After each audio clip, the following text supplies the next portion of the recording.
Hello and welcome बच्चों। तो आज स्टार्ट करने वाले एक नया टॉपिक, जिस टॉपिक का नाम आपके सामने है हाइड्रोलिक मशीन्स। तो हाइड्रोलिक मशीन्स हालांकि आपको बहुत कम जगह देखने को मिलेगी, लेकिन मैं आपको ज़रूर पढ़ाऊंगा hydraulic machine, because it is a topic which is given in NCERT hydraulic machine.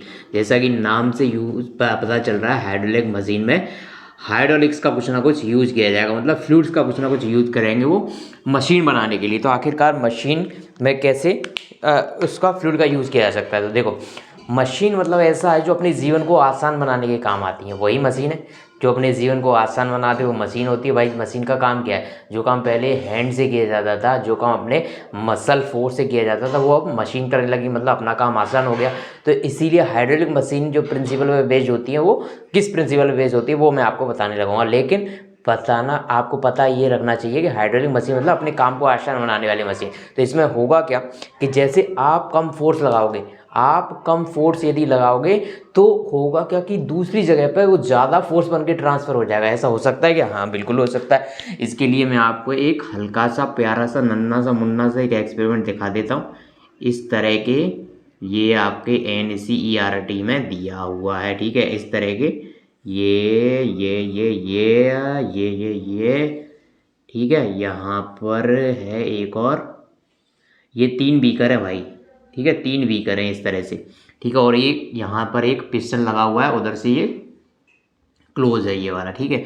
और इसमें सेम लेवल तक पानी भरा हुआ है, जैसे पहले यहाँ तक हाइट सेम है, सेम हाइट तक पानी भरा हुआ है तीनों में, ठीक है। तीनों में सेम हाइट तक पानी भरा हुआ है, तीनों में सेम हाइट तक पानी भरा हुआ है। और तीनों इस तरह से यहाँ से पाइप से कनेक्टेड है, ये भी नीचे ओपन है, तो तीनों ओपन है। आपने क्या किया, आपने यहाँ से एक प्रेशर लगाया P का।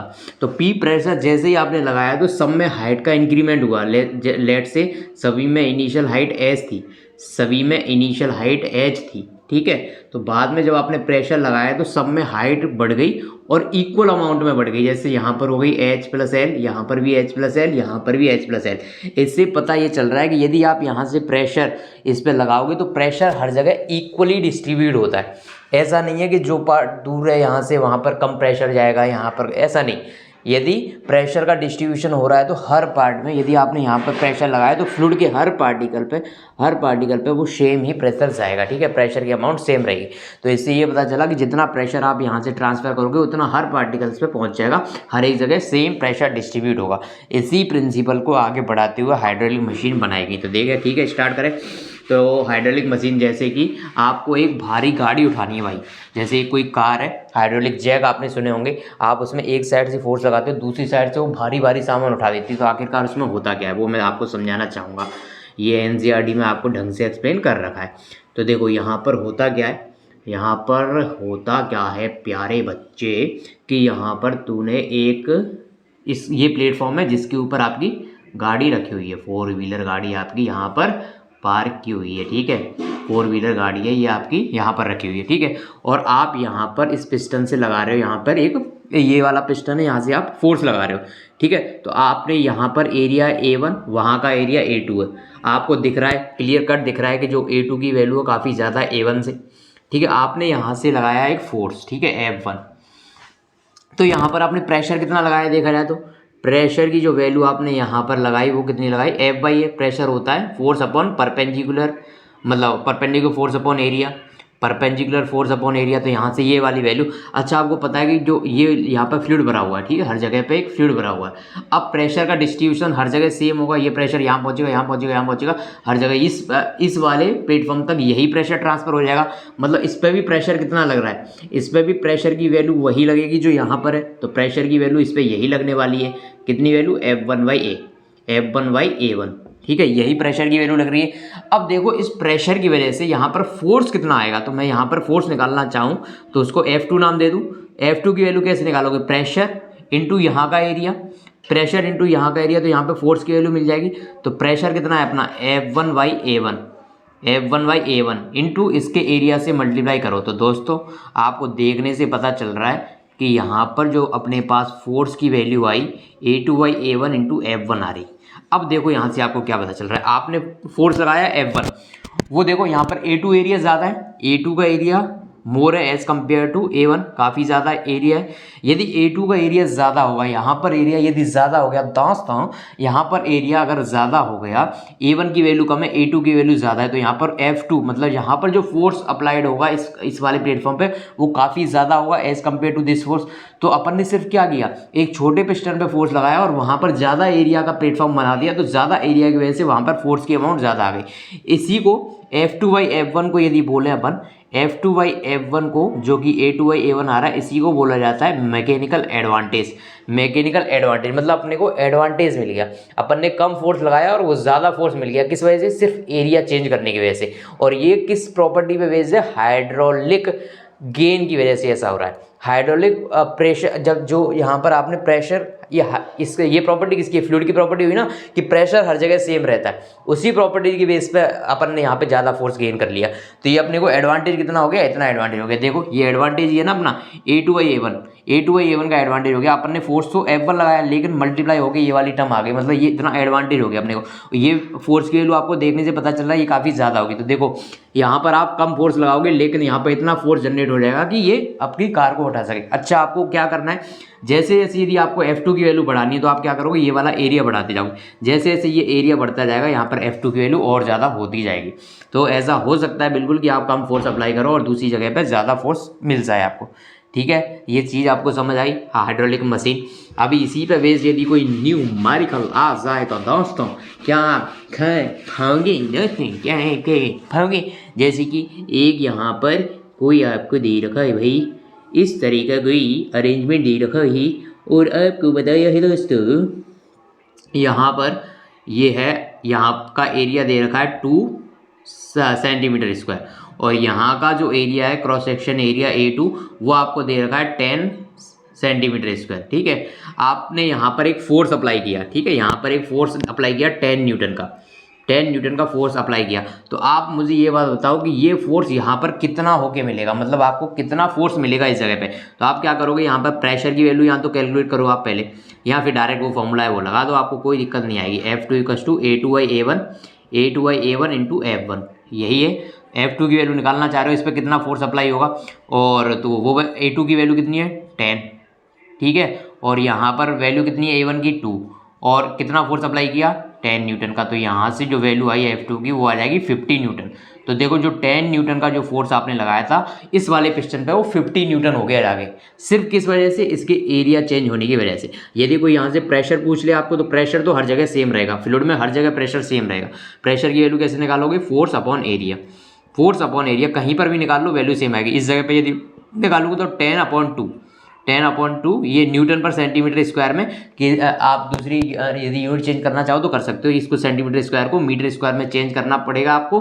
तो इसको 10⁻⁴ से मल्टीप्लाई कर देना, 2 × 10⁻⁴, लेकिन मैं नहीं कर रहा, मैं डायरेक्ट वैल्यू इसमें लिख रहा था 2 न्यूटन पर सेंटीमीटर स्क्वायर, जो कि अच्छी बात नहीं है। आपको न्यूटन पर सेंटीमीटर स्क्वायर नहीं, न्यूटन पर मीटर स्क्वायर में करना चाहिए था। तो ये 5 × 10⁴ हो जाता, 5 × 10⁴ हो जाता। ठीक है, अब ये प्रेशर की वैल्यू हर जगह सेम रहेगी, चाहे आप यहाँ पर प्रेशर निकाल के देख लो, यहाँ पर प्रेशर निकालते हैं, प्रेशर सेम ही रहना चाहिए। यहाँ पर फोर्स कितना है 50 न्यूटन का, और यहाँ का एरिया कितना है 10 न्यूटन का। तो देखो यहाँ पर भी यहाँ पर भी प्रेशर कितना आ रहा है, इतना ही आ रहा है। तो प्रेशर चेंज नहीं हो सकता भाई, प्रेशर तो हर जगह सेम रहेगा। और आप किसी भी जगह मिड पॉइंट पे निकालते प्रेशर की वैल्यू सेम रहनी चाहिए। बस फोर्स में एडवांटेज मिला है, प्रेशर में एडवांटेज कुछ नहीं भाई।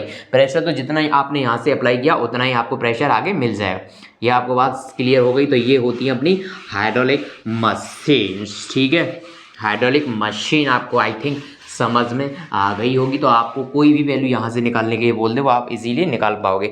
अब मैं अब चाहूँगा अभी कि आप कुछ न्यूमेरिकल और कर, जो लास्ट क्लास में जो अपन ने पढ़ा था उस पर बेस्ड कुछ न्यूमेरिकल कर लो। तो यहाँ पर फर्स्ट न्यूमेरिकल कुछ इस तरह से है, जो प्रीवियस ईयर में आया हुआ क्वेश्चन है। उसमें आपको क्या दे रखा है कि दो भाई गोले हैं, दो गोले हैं और दोनों स्प्रिंग से कनेक्टेड है बच्चे। दोनों किससे कनेक्टेड है प्यारे बच्चे, स्प्रिंग से कनेक्टेड है। ठीक है, ठीक है जी बच्चे, बेटे ठीक है बेटा। यहाँ पर इनकी डेंसिटी में डिफरेंस है भाई, डेंसिटी में डिफरेंस है। तो मैं आपके लिए क्वेश्चन मेरे पास एक बुक है जिसमें ये क्वेश्चन, मतलब बुक क्या, प्रीवियस ईयर वाली क्वेश्चन की बुक है, वहाँ पर एक क्वेश्चन दे रखा है। मैं बुक ढूंढ लेता हूँ, ये बुक मुझे मिल गई। तो देखो मैं वहीं से क्वेश्चन उठा लेता हूँ। ये है यहाँ पर 3 रो, ठीक है, इसकी रेडियस r है। ये है रो, इसकी रेडियस भी आर है, तो दोनों को सेम बना लेते हैं भाई, सेम बना लेते हैं। रेडियस दोनों की सेम है लेकिन डेंसिटी में डिफरेंस है, ऐसा हो सकता है? बिल्कुल हो सकता है भाई। एक की डेंसिटी कम हो, एक की डेंसिटी ज़्यादा हो। माना कि एक एल्यूमिनियम से बनाओ, एक आयरन से बनाओ, तो दोनों में डिफरेंस तो होता ही है, डेंसिटी में काफ़ी ज़्यादा होती है आयरन की एज कम्पेयर टू एल्यूमिनियम। तो जो भी है, दो अलग अलग मटेरियल है लेकिन रेडियस सेम है, ठीक है। अब आपने क्या किया, इनको एक लिक्विड में डुबाया भाई, एक लिक्विड में डुबो दिया आपने, ठीक है, एक लिक्विड में डुबो दिया। और इस जो लिक्विड है प्यारे बच्चों, उस लिक्विड की जो डेंसिटी है वो देख लेते हैं कितनी दी हुई है। उस लिक्विड की डेंसिटी आपको दे रखी है चूरो, कितनी दे रखी है? चूरो, चूरो। आपने इस सेटअप को इसके अंदर डुबोया तो आपको दिख रहा है कि इसकी डेंसिटी ज़्यादा है, तो ये नीचे जाएगा और ये ऊपर रहेगा। क्या ये ऊपर यहाँ पे रहेगा या फिर ऐसा ऊपर रहेगा या फिर आधा डूबा आधा रहेगा, वो अपन बाद में देखेंगे। बाद में देखेंगे मतलब अभी बताता हूँ कि कैसे देखेंगे। पहले आप मान लो कि ये पूरे डूबे हुए हैं, पूरे के पूरे डूबे हुए हैं, और ऐसे स्प्रिंग से ये 3 रो वाला इधर नीचे, 3 रो वाला इधर नीचे है, इसकी रेडियस ये रही, इसकी रेडियस ये रही। अब एक काम करो आप एक काम करो, यहाँ पर काम ये करना है आपको कि यहाँ पर स्प्रिंग फोर्स निकाल लो, एक बार इस वाले स्पेयर की वजह से, एक बार इस वाले स्पेयर की वजह से। यदि दोनों की वजह से स्प्रिंग फोर्स की वैल्यू सेम आ जाए तो जो पोजीशन अपन ने इनकी कंसीडर करी है कि दोनों पानी के अंदर डूबे हुए हैं, वो पोजीशन सही है। यदि स्प्रिंग फोर्स सेम नहीं आता, अलग अलग आता, तो फिर अपने को सोचना पड़ता कि भाई हो सकता है कि ये गोला पूरा अंदर ना हो, कुछ अंदर, कुछ आधा ऊपर हो आधा बाहर हो, तो ऐसा कंसीडर करके करना पड़ता फिर आपको। यदि ये वाली कंडीशन नहीं है तो हो सकता है ये पूरा ऐसे बाहर हो, वो जो भी होता, पहले आप इनको अंदर कंसीडर करके आपने इस पर फोर्स लगा के देख लिया कि भाई इसमें कौन सा गोला आखिरकार अंदर है, कौन सा बाहर है। तो देखो यहाँ पर आपको स्प्रिंग फोर्स की वैल्यू निकालनी है, तो स्प्रिंग फोर्स निकालने के लिए पहले देखो यहाँ पे कौन कौन से फोर्स लग रहे होंगे। इस वाले गोले पे mg, ठीक है, स्प्रिंग फोर्स ऐसे ऊपर लग रहा होगा kx, ठीक है, स्प्रिंग फोर्स ऊपर लग रहा होगा, और इस पर लग रहा होगा एक अपथ्रस्ट फोर्स, अपथ्रस्ट फोर्स। तो नीचे वाले गोले की बात करें तो mg प्लस अपथ्रस्ट, नहीं अपथ्रस्ट, और ये तो upthrust plus kx same direction में, तो उनकी वैल्यू सेम हो जाएगी mg के, ठीक है। अपथ्रस्ट और ये mg मास इंटू जी। मास क्या होता है? Density into volume. तो डेंसिटी कितनी है इसकी? 3 रो, इंटू वॉल्यूम कितना है इसका? 4/3 पाई आर क्यू। क्यों? क्योंकि भाई जब मास की बात होती है तो पूरा मास में तो मतलब डेंसिटी और पूरा वॉल्यूम लेना पड़ेगा, इंटू जी। इक्वल टू है आपके पास, इक्वल टू है यू। यू क्या है? V submerge. तो कितना पार्ट सबमर्ज है? पूरा का पूरा ही सबमर्ज है, तो volume V submerge into rho of liquid. Rho of liquid कितनी है? 2 रो, इंटू जी। यहाँ से आपके पास स्प्रिंग फोर्स की kx की वैल्यू क्या आ रही है, इनको आप इधर लेके जाओगे तो इसमें डिफरेंस क्या है? ये वाली टर्म तो ये वाली टर्म तो सेम है, सिर्फ 3 रो माइनस 2 रो है। मतलब यहाँ से जो kx की वैल्यू आ रही है rho into 4/3 pi R Q into G, यही वैल्यू आ रही है आपके पास kx की। ये आई इस वाले स्पेयर के लिए। अब दूसरे वाले स्पेयर के लिए, ऊपर वाले के लिए यही वैल्यू देखते हैं। तो इस पर कौन कौन से फोर्स लगाएंगे? नीचे स्प्रिंग इसको खींच रही होगी kx से, इस पर एक नीचे mg लग रहा होगा, बिल्कुल लग रहा होगा, और ऊपर की साइड में u लग रहा होगा। तो इसमें ऊपर सिर्फ u है और नीचे की साइड में फोर्स लग रहे हैं mg plus kx, mg plus kx। इस पर अपथ्रस्ट फोर्स की वैल्यू कितनी हो गई? v सबमर्ज, कितना पार्ट सबमर्ज है? पूरा ही सबमर्ज माना है अभी अपन ने, 4/3 pi R Q V submerge into rho of liquid 2 rho into G. इसके अब mg की बात करते हैं। मास कितना होगा इसका? Density into volume. तो इसकी डेंसिटी कितनी है? रो। इसका वॉल्यूम कितना है? 4/3 पाई आर क्यू, क्योंकि दोनों की रेडियस सेम है, इंटू जी। यही वैल्यू है भाई, प्लस kx। तो यहाँ से भी यदि आप kx की वैल्यू देख रहे हो, यहाँ से भी बस 2 रो है, वहाँ पे रो है, तो वैल्यू वही आ रही है जो पिछले केस में आई थी, 4/3 pi R Q into G. यही वैल्यू आ रही है दोनों जगह से kx की। kx की वैल्यू यहाँ से rho into 4/3 pi R Q into G, और यहाँ से दोनों जगह से kx की वैल्यू सेम आ रही है। मतलब जो पोजीशन अपन ने कंसिडर करी है वो बिल्कुल सही है। यदि ये कोई एक स्पेयर बाहर होता तो यहाँ पर kx की वैल्यू कुछ चेंज हो जाती है एक से, ठीक है। kx की वैल्यू जो अपने कंसिडर करी थी वो की वही आ गई, मतलब अपने लिए बात बैठ गई भाई। दोनों जगह से kx की वैल्यू सेम आ गई, मतलब बात अपन ने जो कंसिडर करी थी वो सही है। और यहाँ से kx की वैल्यू ये निकाल दी अपन ने, ठीक है। kx की वैल्यू आपने निकाल दी, kx की वैल्यू आपने निकाल दी। अब वो आपसे यही पूछ रहा था कि स्प्रिंग में कितना एक्सटेंशन हो रहा है, तो कोई दिक्कत नहीं भाई। x की वैल्यू देखो कितनी है, rho into 4/3 pi R Q into G upon के, बस यही वैल्यू निकालनी थी कि स्प्रिंग में आखिरकार एक्सटेंशन कितना हुआ है यदि आप ऐसे इन गोलों को डुबाते हो तो स्प्रिंग में एक्सटेंशन आपने देख लिया इतना हो गया, बस यही आपका आंसर था, यही आपका आंसर था, बस यही निकालना था इसमें कि स्प्रिंग में एक्सटेंशन कितना हुआ है, आखिरकार स्प्रिंग का एक्सटेंशन कितना हुआ है वो आपने यहाँ से इजीली निकाल दिया, कोई दिक्कत आपको नहीं आई होगी आई थिंक। ठीक है, अभी देख लेते हैं एक और क्वेश्चन, एक और शानदार क्वेश्चन जो कि मैंने वापस लिया है आपके यहाँ से, यही एक बुक से जो नेक्स्ट जेई में पूछा गया था। तो उसमें आपसे थोड़ा सा एक ट्रिकी चीज़ पूछी गई थी कि वहाँ पर देखो इस तरह से आपको पोजीशन बना के ही दी थी, इसकी डेंसिटी दी थी रो ए, इसकी डेंसिटी दी थी रो बी। ठीक है, दोनों की density rho A row be the थी, और यहाँ पर डेंसिटी ऑफ फ्लूइड दी थी रो ऑफ लिक्विड, जो डेंसिटी ऑफ फ्लूइड दी थी वो रो ऑफ लिक्विड, और आपको ऐसी पोजीशन बना के दी थी। आपसे जो भी पूछा था वो मैं आपको बता देता हूँ, ऐसे करके बनाया हुआ था। ठीक है, दोनों की रेडियस आर थी, मतलब दोनों का वॉल्यूम सेम आएगा 4/3 पाई आर क्यू से। The system is in equilibrium, ये सिस्टम इक्विलिब्रियम में था, आपको बता रहा था। स्ट्रिंग हैज टेंशन, स्ट्रिंग में कुछ ना कुछ टेंशन है, ये भी बताया था। देन विच, तो आपको पूछा था इनमें से कि रेशियो बताओ किसका, इसका, इन दोनों की डेंसिटी का रेशियो बताओ, रो ए अपॉन रो वी की वैल्यू पूछी थी, इन दोनों की डेंसिटी का रेशियो आपसे पूछा था। देखो इसमें करना ही कुछ नहीं, आपको सिर्फ इक्विलिब्रियम के लिए करना क्या होता है भाई, फोर्स बैलेंस करनी होती है। तो ऊपर वाले गोले की बात करें, ऊपर वाले पे एक लग रहा है नीचे mg, ऊपर लग रहा है एक अपथ्रस्ट, और नीचे टेंशन लग रहा है, तो नीचे फोर्स कौन कौन से, tension plus mg equals to upthrust force on sphere number 1। तो ये वाली वैल्यू लिख सकते हैं अपन अच्छी तरह से, बिल्कुल लिख सकते हैं, T प्लस मास इंटू जी। मास मतलब क्या, मास मतलब डेंसिटी इंटू वॉल्यूम, तो इसकी डेंसिटी रो ए इंटू इसका वॉल्यूम 4/3 पाई आर क्यू, ये होगा अपना मास इंटू जी से। अब थ्रस्ट फोर्स कितना है, वी सबमर्ज, कितना पार्ट सबमर्ज है, पूरा ही सबमर्ज है, तो पूरा volume into rho of liquid, तो रो ऑफ लिक्विड आपको रो एल दे रखा है, इंटू जी, तो जी की वैल्यू ये रही भाई जी। ये हो गई यहाँ से टेंशन की वैल्यू भाई, यहाँ से आपके पास टेंशन की वैल्यू आ गई। अब इसकी बात करते हैं दूसरे वाले गोले की, इस पर कौन कौन से फोर्स लगे, mg तो नीचे लगेगा, एक ऊपर, इसमें u2 मान लेते हैं, ये u1 है तो ये u2, देख लेंगे क्या वैल्यू सेम है क्या, नहीं सेम तो नहीं होगी। इस पे ऊपर लगने वाले फोर्स कौन कौन से, ये होगी इक्वेशन नंबर 1। इस पे ऊपर लगने वाले फोर्स कौन कौन से, टेंशन ऊपर लग रही है भाई, इस पे u2 ऊपर लग रहा है, और नीचे है इसको बैलेंस करने के लिए mg, तो टेंशन प्लस u2 कितना है भाई, u2 कितना है इस पे लगने वाला, ऊपर लगने वाला फोर्स, तो v सबमर्ज, तो कितना सबमर्ज है इसमें 4/3 pi R Q, v submerge into rho of liquid into G. ठीक है, तो u1 और u2 की वैल्यू सेम है, क्योंकि दोनों के सेम ही वॉल्यूम है, दोनों की वैल्यू सेम है, क्योंकि भाई वो होता क्या आप तरफ से, v submerge into rho liquid into G, क्योंकि यहाँ पे दोनों सेम लिक्विड में डूबे हुए हैं, तो रो एल दोनों केस में सेम है, जी तो सेम रहता ही, और वी सबमर्ज भी सेम है, क्योंकि दोनों की रेडियस सेम है, मतलब वॉल्यूम सेम है, तो यहाँ से अपथ्रस्ट दोनों ही केस में सेम आ रहा है। इक्वल टू mg, बस mg में टर्म लगा जाएगी, mg में इसमें क्या होगा, वॉल्यूम इंटू डेंसिटी, तो इसकी डेंसिटी रो बी है, इंटू इसका वॉल्यूम 4/3 पाई आर क्यूब, ठीक है, इंटू जी। तो यहाँ से आ गई इक्वेशन नंबर 2। तो ये इक्वेशन नंबर 1 और इक्वेशन नंबर 2। तो देखो अपने को चाहिए रो ए बाई रो बी का रेशो, तो आपको सीधा सीधा पता चल रहा होगा कि मुझे यहाँ से टी वाली टर्म एलिमिनेट करनी पड़ेगी।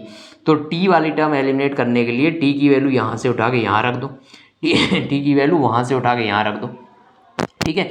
4/3 pi R Q, 4/3 pi R Q इतनी जगह आ रहा है, इसको मैं वी लिख देता हूँ, अभी हर जगह वी लिख देता हूँ। तो इक्वेशन यहाँ लिखूँ मैं, फर्स्ट इक्वेशन को मैं वापस लिख रहा हूँ, rho A into V G equals to V into rho L into G, और दूसरी जगह से लिख रहा हूँ T plus rho L G into V equals to rho B into V into G, ठीक है। यहाँ से उठा के अब टी की वैल्यू इसमें पुट कर रहा हूँ मैंने, ये वी हर जगह 4/3 पाई आर क्यू आ रहा था, तो मैं वी हटा देता, इतना बड़ा लिखना पड़ रहा था 4/3 पाई आर क्यू, तो इससे अच्छा वॉल्यूम। तो यहाँ से ये इक्वेशन नंबर 1 थी, ये इक्वेशन नंबर 2 थी, यहाँ से टी की वैल्यू निकाल के फर्स्ट वाले से टी की वैल्यू इसमें रख रहा हूँ। तो टी की वैल्यू यहाँ से आएगी कितनी, V into rho liquid into G minus rho A into V G, यही वैल्यू आ रही है फर्स्ट से। ये टी की वैल्यू आ गई, क्योंकि मैं इसको इधर ले जाऊंगा तो V into rho liquid into G minus rho into V G उधर जाएगा, तो टी की जगह ये हो जाएगा। तो यहाँ पर rho liquid into G into V पहले से था, इक्वल किसके है, rho B V G, rho B V G. तो ये हो गई अपनी दोनों इक्वेशन में से मैंने ये निकाल के रख दिया। अब देखते हैं इनमें से टर्म को सेपरेट करते हैं। तो रो एल जी बी ये दोनों आ रही हैं, रो एल जी बी, तो यहाँ से 2 रो एल जी वी, ठीक है। इसको मैं इधर लेके चला जाता हूँ, तो rho A plus rho B, rho A plus rho B into V into G, यही इक्वेशन बची अपने पास, rho A plus rho B V into G. तो यहाँ से रो ए प्लस रो बी, तो यहाँ से रो A plus row A B की वैल्यू मिल जाएगी आपको, रो ए प्लस रो बी की वैल्यू मिल जाएगी 2 रो एल, यहाँ से वी जी से वी जी कट जाएगा भाई, यहाँ से जो वैल्यू आ रही है इनकी वो 2 रो एल के इक्वल आ रही है। तो दोनों की डेंसिटी का जो सम है वो 2 इंटू रो एल आ रहा है। अच्छा, इसमें डेंसिटी का रेशो पूछा भी था, यहाँ क्या पूछा था देख लेते हैं। इसमें डेंसिटी का रेशो नहीं पूछा बच्चों आपसे, डेंसिटी का रेशो आप निकाल ही नहीं पाओगे, डेंसिटी का रेशो आप निकाल ही नहीं पाओगे, रेशो कैसे निकालोगे, एक और इक्वेशन चाहिए ना उसके लिए। तो अपने को यही आंसर में दे रखा था कि रो ए प्लस रो बी की वैल्यू मतलब दोनों की डेंसिटी का सम इसका दोगुना है, तो एक ऑप्शन ऐसा दे रखा था, वो आपको करेक्ट करना था, वही आपको करेक्ट करना था। एक्चुअली में ये मल्टीपल करेक्ट ऑप्शन था, क्वेश्चन था, उसमें से आपको देखना था कौन सी ऑप्शन करेक्ट है, तो एक ऑप्शन उसमें ये था। फिर आपसे उसमें ये भी पूछा था, आपसे ये भी पूछा था, क्या पूछा है दूसरी चीज़, मतलब ऑप्शन क्या है इसमें कि इनमें से किसकी डेंसिटी का वो भी पूछा था कि रो बी बड़ी है रो एफ से, या फिर रो ए एक बड़ी है रो एफ से, या फिर रो एफ बड़ी है रो ए से, ये वाले कॉम्बिनेशन भी दे रखे थे, ठीक है। ये वाले तो आपको ये बताना था किसकी डेंसिटी ज़्यादा है इनमें से। तो देखो ये डेंसिटी देखने का बढ़िया प्यारा सा तरीका है। देखो आप देखो यहाँ से इस वाले इक्वेशन को, इक्वेशन नंबर फर्स्ट को वी बाई जी से डिवाइड कर दो।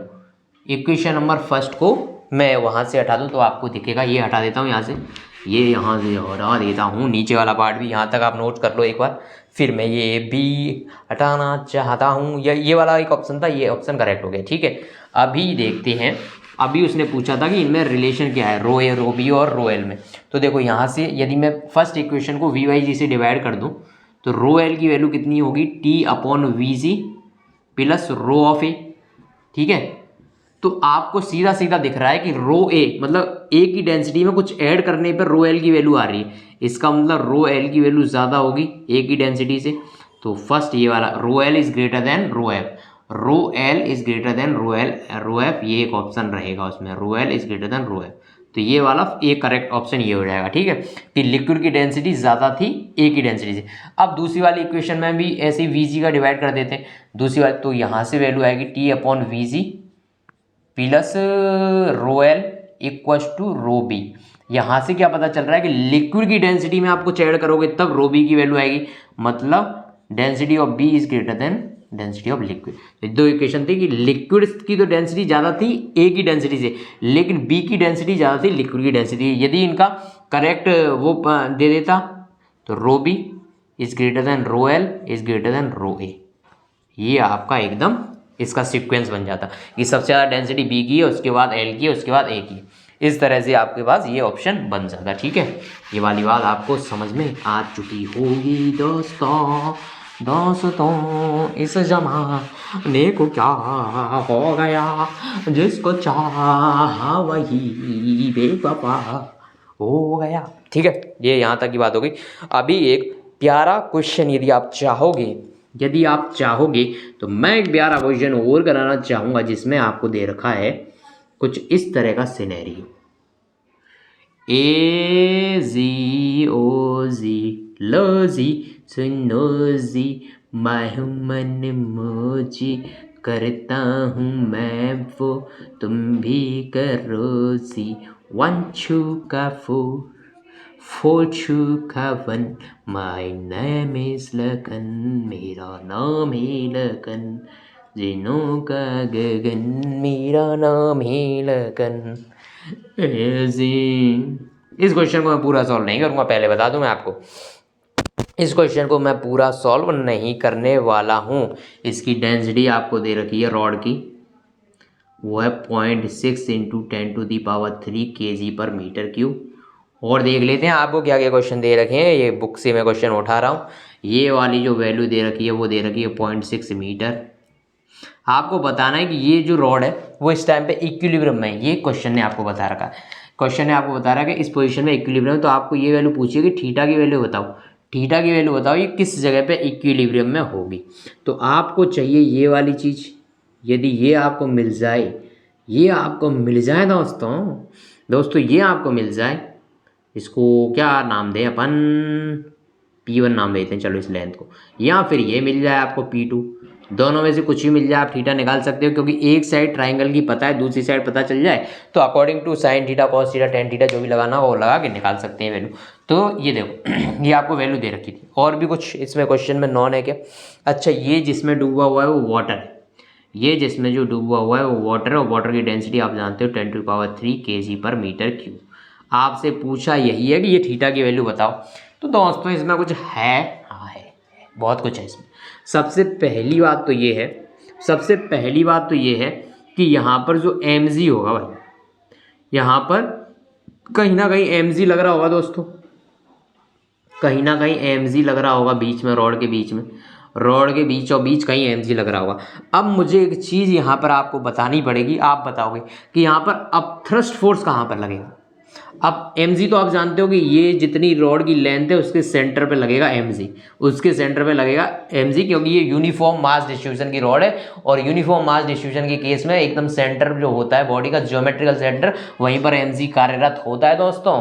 ये अपन ने पढ़ लिया है कहाँ पर दोस्तों, आपको पता होना चाहिए दोस्तों, ये अपन ने पढ़ लिया था सेंटर ऑफ मास जब पढ़ा था, सब ये चीज़ें डिस्कस हो गई थी। अच्छा, अब बात मैं आपसे ये पूछना चाहूँगा कि इसका सेंटर ऑफ बायोंसी कहाँ पर होगा, क्योंकि अब थ्रस्ट फोर्स वहीं पर लगता है। तो सेंटर ऑफ बायोंसी होता है कि जितना पार्ट लिक्विड में डूबा हुआ है, जितना पार्ट लिक्विड में डूबा हुआ है, जी हाँ दोस्तों, ये इसकी डिस्टेंस तो यहाँ से निकाल सकते हो, ये डिस्टेंस 1 मीटर होगी और ये डिस्टेंस भी 1 मीटर होगी, समझ रहे हो, क्योंकि centre of gravity, centre of gravity मतलब बीचों बीच लगेगा। ये पूरी रॉड की लेंथ 2 मीटर है, तो इसके 1 मीटर यहाँ से दूरी होगी, 1 मीटर यहाँ से दूरी होगी, mg यहाँ लगेगा। ठीक है भाई।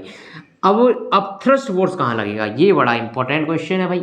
अब थ्रस्ट फोर्स यहाँ पर लगेगा जितना पार्ट रॉड का इसके अंदर डूबा हुआ है, मैं इसको मान लेता हूँ, इस लेंथ को L मान लेता हूँ, L लेंथ इसके अंदर डूबी हुई है, तो इसका जो अपथ्रस्ट लगेगा L/2 पर लगेगा दोस्तों।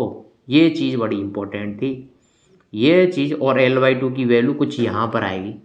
mg तो पूरे रॉड का सेंटर है, लेकिन ये L/2 तो मतलब जितना डूबा हुआ उसी का सेंटर है, तो ऑब्वियसली ये L/2 इससे मतलब इससे पीछे ही होगा, समझ रहे हो ना क्यों? क्योंकि एक तो mg तो इस पूरी इतनी लेंथ का सेंटर है, इतनी लेंथ का सेंटर पे लग रहा है mg तो, और ये जो सेंटर ऑफ बायोंसी है वो इतनी वाले लेंथ के सेंटर पे लग रहा है, मतलब ये u यहाँ पर लग रहा होगा, समझ गए आप? इस पर एक और फोर्स लग रहा होगा दोस्तों। मैं इस रॉड को यहाँ बना लेता हूँ, इस पर फोर्स की बात ही कर लेता हूँ, लिक्विड को हटा देता हूँ समझने के लिए। तो यहाँ पर ये, क्योंकि यहाँ पर ये रॉड है, तो यहाँ पर एक नॉर्मल रिएक्शन लग रहा होगा इस जगह पर। नॉर्मल रिएक्शन, जब दो सरफेस एक दूसरे कांटेक्ट में होती है वहाँ पर नॉर्मल रिएक्शन लगता है। और नॉर्मल रिएक्शन कैसे लगता है, इसके सरफेस के परपेंडिकुलर। तो यहाँ पर नॉर्मल रिएक्शन लगा, यहाँ पर कुछ यू लग रहा है, और यहाँ पर लग रहा है अपना mg। यही सिनेरियो बन रहा है इसका दोस्तों, यही सिनेरियो बन रहा है। मुझे थीटा चाहिए, तो मुझे या तो ये वाली टोटल लेंथ जिसको मैंने L माना है, मतलब इसका जो अपने ट्राइंगल है उसका हाइपोटेनियस ये वाला, ये वाली चीज़ मिल जाए, L मिल जाए, तो मैं थीटा निकाल सकता हूँ इजीली, क्योंकि मुझे ये वाली चीज़ पता है, ये वाली चीज़ पता है, ये पता चल जाए तो मैं निकाल सकता हूँ। देखते कैसे पता चले। तो आप मुझे बताओ कि इसमें मुझे क्या करना चाहिए। ये इक्विलिब्रियम में है रॉड, इक्विलिब्रियम में होने का मतलब इसमें फोर्स सेम होंगे, फोर्स सेम होंगे, जितना फोर्स नीचे लग रहा है उतना ही ऊपर लगेगा। दूसरी बात, ये रोटेशनल इक्विलिब्रियम में, ये नीचे नहीं गिर रही, मतलब रोटेशनल इक्विलिब्रियम में आप किसी भी पॉइंट के अबाउट टॉर्क बैलेंस भी कर सकते हो। सर ये क्या बात है बोल रहे हो, कुछ याद नहीं रहता, कुछ होश नहीं रहता, इंसान मोहब्बत में इंसान। हाँ मुझे पता है मोहब्बत हुई है आपको, लेकिन बेटा यहाँ पर करनी पड़ेगी वो मोहब्बत। देखो अब थ्रस्ट फोर्स की बात कर लें, अब मैं आपको सीधी सीधी बातें करने लग रहा हूँ भाई, ठीक है। ये L/2 पर लगाएगा यहाँ से, और L क्या है, जो पार्ट इसमें डूबा हुआ है वो वाली लेंथ, यहाँ से भी ये L/2 पर, L/2 पर। तो L/2 का यहाँ से यदि परपेंडिकुलर डिस्टेंस में आपसे पूछूँ ये कितनी होगी, तो ये एंगल हो जाएगा 90 माइनस थीटा। इधर वाला थीटा था, ये 90 माइनस थीटा। L/2 का ये कंपोनेंट कितना होगा, L/2 cos 90 minus theta, L/2 cos 90 minus theta, और cos 90 माइनस थीटा होता है साइन थीटा। ये वाली डिस्टेंस आ जाएगी, मतलब या जहाँ पर सेंटर ऑफ बायंसी लग रहा है वो यहाँ से परपेंडिकुलर डिस्टेंस इतनी है। अच्छा mg की परपेंडिकुलर डिस्टेंस बताओ, यहाँ से mg की परपेंडिकुलर डिस्टेंस कितनी होगी, ये होगी। एंगल तो यही है 90 माइनस थीटा। mg लगेगा भाई इस रॉड के सेंटर पे, और रॉड कितने मीटर की, 2 मीटर की। 2 मीटर मतलब इसका सेंटर 1 मीटर पे होगा, यहाँ से 1 मीटर पे होगा ना, ये टोटल 2 मीटर है, तो आधी ऊपर है आधी इधर। 2 मीटर के मतलब 1 मीटर के सेंटर पे, तो 1 cos 90 माइनस थीटा मतलब 1 sin थीटा। इसकी भी परपेंडिकुलर डिस्टेंस आ गई। अब आप मुझे बताओ किस पॉइंट के अबाउट मुझे टॉर्क बैलेंस करना चाहिए। तो मेरे हिसाब से तो आप इस वाले पॉइंट के अबाउट टॉर्क बैलेंस करो। क्यों? क्योंकि यहाँ से नॉर्मल रिएक्शन इसी वाले पॉइंट से पास हो रहा है, तो नॉर्मल रिएक्शन की इस वाले पॉइंट से परपेंडिकुलर डिस्टेंस कितनी है, 0। तो नॉर्मल रिएक्शन का टॉर्क कितना हो जाएगा इस पॉइंट के अबाउट 0। यदि आप किसी और पॉइंट के अबाउट टॉर्क बैलेंस करोगे तो नॉर्मल रिएक्शन कंसिडरेशन में आ जाएगा, और नॉर्मल रिएक्शन की अपनी को ज़रूरत नहीं है, अपने को निकालना नहीं है, अपने को थीटा की वैल्यू निकालनी। तो नॉर्मल रिएक्शन में हटा ही देता हूँ, तो मैं पॉइंट नंबर ए के अबाउट टॉर्क बैलेंस कर रहा हूँ। पॉइंट नंबर ए के अबाउट टॉर्क बैलेंस कर रहा हूँ। तो सबसे पहले बायोंसी फोर्स ऊपर लग रहा है, बायोंसी फोर्स कितना है, यू। फोर्स ये रहा, परपेंडिकुलर डिस्टेंस ये रही L/2 साइन थीटा, ये लग रहा है इधर। ये एंटी क्लॉकवाइज घुमा रहा है, तो इसको मैं ले लेता हूँ नेगेटिव। ज़रूरी नहीं है आप एंटी क्लॉकवाइज को नेगेटिव, आप क्लॉकवाइज को ले लो नेगेटिव, फिर एंटी क्लॉकवाइज को पॉजिटिव लेना पड़ेगा, अपोजिट करना है। तो मैं एंटी क्लॉकवाइज इसके अबाउट, इस पॉइंट के अबाउट ये एंटी क्लॉकवाइज घुमा रहा है, इसको नेगेटिव ले लेता हूँ, माइनस लगा दिया। अब mg की बात करें, mg इसको नीचे लेके आएगा भाई, mg मतलब क्लॉकवाइज घुमाएगा, तो मैं उसको पॉजिटिव कंसिडर कर रहा हूँ। और कितनी डिस्टेंस पे लग रहा है, 1 sin थीटा पे, ठीक है। Net force equal, net torque equal to 0। और कोई फोर्स है यहाँ पे जो टॉर्क बनाएगी, यहाँ पर मेरे हिसाब से तो 3 ही फोर्स है। एक नॉर्मल रिएक्शन पर वो इसी पॉइंट से पास हो रही है, मतलब उसका टॉर्क 0 होगा क्योंकि परपेंडिकुलर डिस्टेंस 0।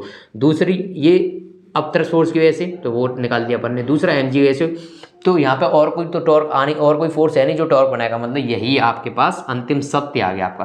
तो ये देखो इसको मैं उधर ले जाता हूँ, तो mg sine theta equal to u into L/2 sine of theta. तो दोस्तों बड़ी प्यारी बात है कि यहाँ से साइन थीटा डायरेक्ट ही कैंसिल हो चुका है। हाँ जी दोस्तों, अब mg की बात कर लेते हैं भाई mg की बात कर लेते हैं। इसका mg मास आपको चाहिए, इसकी मास कैसे निकालोगे, डेंसिटी इंटू वॉल्यूम होता है मास। डेंसिटी आपको दे रखी है इसकी, ये रही ρ s, इंटू इसका वॉल्यूम कितना होगा, एरिया इंटू ये वाली लेंथ, एरिया इंटू ये वाली पूरी लेंथ यही होगी, इसका वॉल्यूम यही होगा। एरिया इंटू इसकी total length L, total length L जो कि आपके पास दे रखी है 2 metre, into G equals to upthrust force. वो बहुत ही इंपॉर्टेंट है। अपथ्रस्ट फोर्स होता है V submerge into rho of liquid into G. तो V सबमर्ज कितना है इसमें, देखो इतनी लेंथ सबमर्ज है जिसको मैंने L कंसिडर किया है। V सबमर्ज कैसे निकालोगे, लेंथ इंटू इसका क्रॉस सेक्शन एरिया, तो क्रॉस सेक्शन एरिया तो ए ही है, क्रॉस सेक्शन एरिया तो ए ही है हर जगह रॉड का, लेकिन लेंथ कितनी है इसके पानी के अंदर, L, जो मैंने L कंसिडर। तो V सबमर्ज आ गया, V सबमर्ज L इंटू है, V submerge into rho of liquid, तो अपने पास है water, rho of liquid into V submerge into rho liquid into G, ठीक है, इंटू L/2। देखो दोस्तों आपके पास मौजा ही मौजा हो गया। मैं यहाँ से, आप बताओ कौन सा डायग्राम हटा दूँ, आप बता तो नहीं पाओगे, मैं ये वाला डायग्राम हटा रहा हूँ, ठीक है। वाटर की डेंसिटी पता, ये वाली डेंसिटी पता, चलो यहीं कर लेते हैं साइड में। रो ऑफ सॉलिड कितनी है, 0.6 into 10⁻³ into A into 2 into G equal to LA 10⁻³ G into L/2। दोस्तों ए से ए चला जाएगा, फिर कभी ना आएगा, जी से जी चला जाएगा, फिर ये आ ना पाएगा। दोस्तों यहाँ पर ये 2 का मल्टीप्लिकेशन हो गया। अब देखो L²/2 10⁻³ से 10⁻³ भी उड़ा देता हूँ, इस 2 को मैं इधर ले आता हूँ, तो ये हो जाएगा ×4। तो यहाँ से L² की वैल्यू आ रही है, ये हो जाएगा 2.4। तो यहाँ से आप L² की वैल्यू आपके पास आ गई। यदि आपके पास ये L² की वैल्यू आ चुकी है दोस्तों, जी हाँ दोस्तों। अच्छा, ये mg इस लिक्विड के बाहर भी लगेगा, मैंने ये अंदर कंसिडर कर लिया है, लेकिन ये लिक्विड के बाहर भी होता तो भी आपको कोई प्रॉब्लम होती क्या, नहीं। mg का टॉर्क भी तो लिया, ये बाहर भी लग रहा होता तो भी कोई दिक्कत नहीं। और अपने को पता है अपथ्रस्ट तो एकदम बीचों बीच लगेगा यहाँ से, तो कोई दिक्कत नहीं है, समझ गए आप। L आपने जो कंसिडर किया वहाँ से, तो यहाँ से L की वैल्यू आ जाएगी आपके पास, यहाँ से लेंथ की वैल्यू आ जाएगी जो इसमें सबमर्ज है, जो इसमें सबमर्ज है वो लेंथ आ जाएगी। यदि लेंथ की वैल्यू आ गई एक बार ये वाली और ये वाली वैल्यू पता है तो पता ही चल जाएगा आपको। देखो दोस्तों, ये थीटा आपको निकालना था, ये वैल्यू 0.6 थी और ये वाली वैल्यू पता चल गई, ये वाली वैल्यू पता चल गई। तो यहाँ से आप क्या करोगे, cos theta equals to base upon hypotenuse. तो बेस भी पता है, हाइपोटेनियस पता है, क्या एंगल निकाल लोगे, कितने एंगल पे जाके ये रॉड इक्विलिब्रियम में रहेगी वो एंगल पता चल जाएगा। तो यहाँ से लेंथ की वैल्यू आप निकाल देना बच्चों, ठीक है, लेंथ की वैल्यू आप निकाल देना, ठीक है, कोई दिक्कत नहीं है जी। बाला से बाला मुझको क्या हुआ ही, ठीक है, कोई दिक्कत नहीं है, ओके, ठीक है, फाइन, वेरी वेरी फाइन। यहाँ से एल की वैल्यू आ जाएगी, थीटा निकाल दोगे, आपको दिक्कत आई थिंक नहीं आएगी ठीक है, ओके। तो इसको समाप्त करें, समाप्ति की घोषणा कर देते हैं। यहाँ पर आप लेंथ की वैल्यू निकाल देना।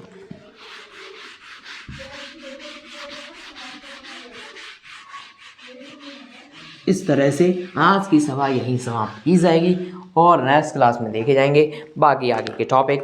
Thank you so much.